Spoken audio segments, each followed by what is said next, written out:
We have this peculiar idea that men and women want different things, opposite things even.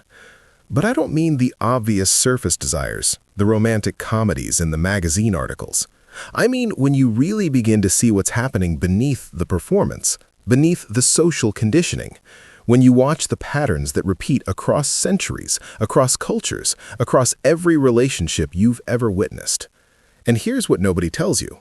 What women want isn't what you've been taught to give.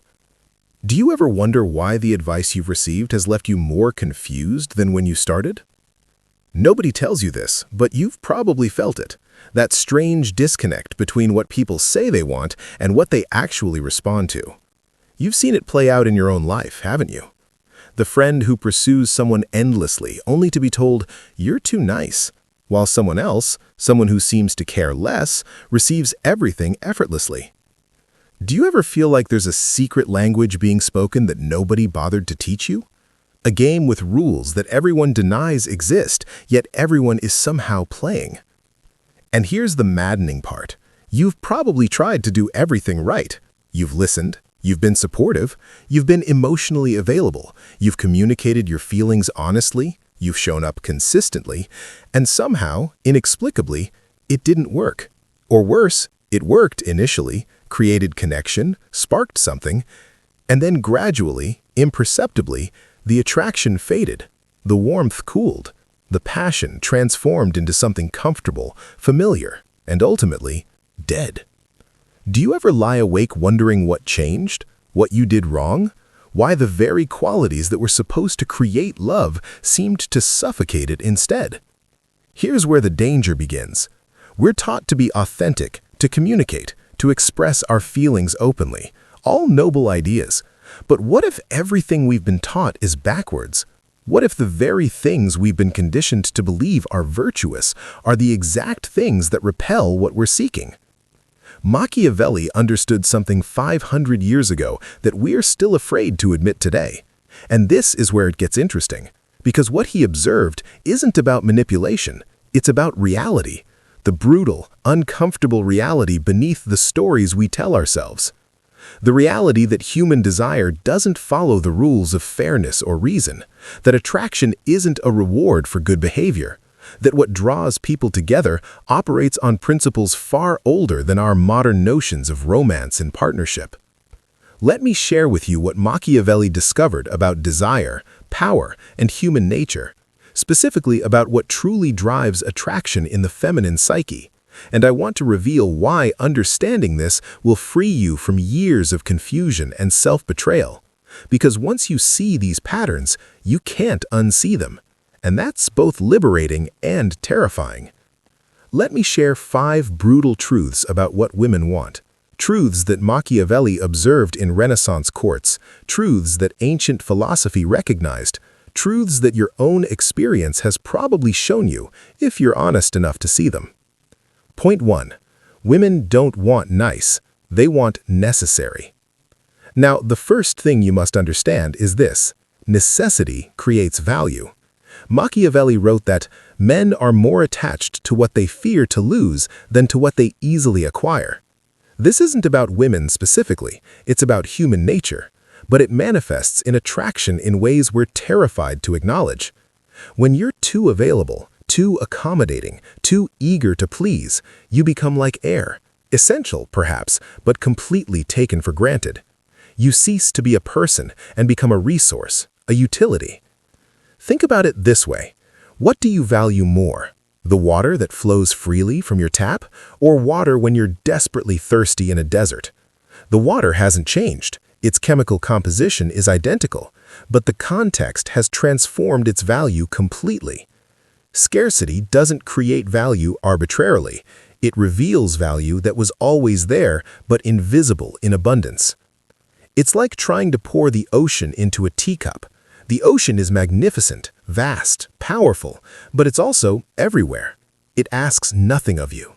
The moment you try to contain it, to give it all away, it loses its majesty. What women respond to isn't cruelty, it's edges. It's the sense that you exist independently, that you have a life, a mission, a purpose that doesn't revolve around their validation.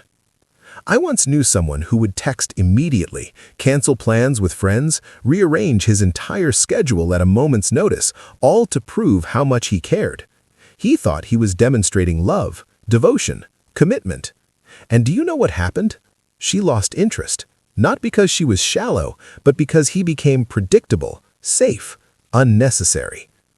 There was no tension in the relationship because there was no possibility of loss.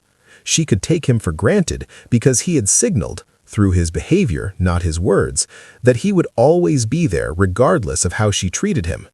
And when you remove the possibility of loss, you remove desire. Here's the profound part.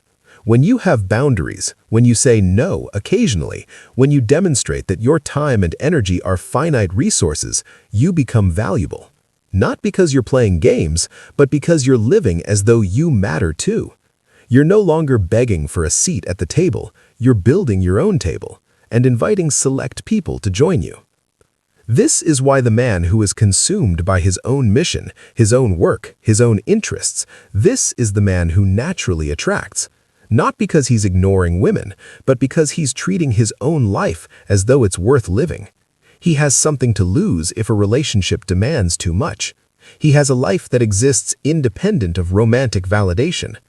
And women sense this, not consciously perhaps, but on some primal level that evolution has hardwired into the human psyche. The man who needs nothing is the man everyone wants. The man who would be fine without you creates the irresistible urge to be necessary to him. It's paradoxical, maddening, and absolutely true. But here's what nobody tells you. This isn't about becoming cold or withholding love. It's about refusing to negotiate with your own dignity. It's about understanding that your presence is a gift, not a given, and gifts that are taken for granted eventually stop being given. Point 2. Mystery is more powerful than transparency. Now, the second, even more important thing Machiavelli understood was the power of the unknown.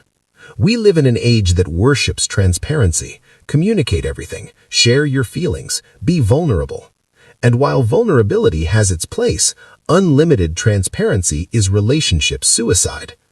Think of it as a stage play where you reveal all the backstage machinery, the ropes, the lighting tricks, the actors reading from scripts. The magic dies. The illusion that created wonder evaporates. What you're left with is the mundane mechanics of theater. And while understanding theater technically might be intellectually interesting, it destroys the emotional experience. The same principle operates in attraction. When you reveal everything, every insecurity, every fear, every thought, every motivation, you remove the dimension of discovery. You become fully known. And what is fully known ceases to be interesting. Women, people really, are drawn to what they cannot fully predict or control. This doesn't mean being dishonest or manipulative. It means maintaining a private inner world that isn't immediately accessible. It means not explaining yourself constantly, not seeking approval for every thought and feeling, not turning your inner life into a performance for external validation. Consider this situation. Two men take a woman on a date. The first spends the evening sharing every detail of his day, his thoughts, his fears, his hopes, his childhood traumas, his dreams, his disappointments, downloading his entire psychology within 3 hours. He thinks he's being authentic, vulnerable, emotionally available, all the things he's been told women want. The second listens more than he speaks, asks thoughtful questions, reveals small pieces of himself strategically, maintains a quality of presence that suggests depth without immediately exposing it.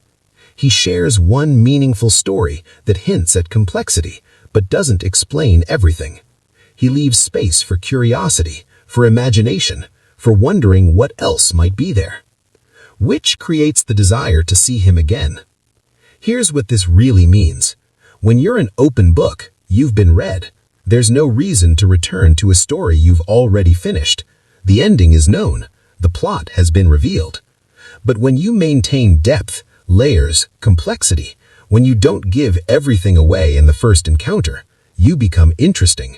You become someone worth discovering. And this is the secret that modern psychology gets backwards. Mystery isn't about being distant or cold. It's about having an inner richness that cannot be communicated in a single evening, a single conversation, a single relationship. It's about being deep enough that even you haven't fully explored yourself.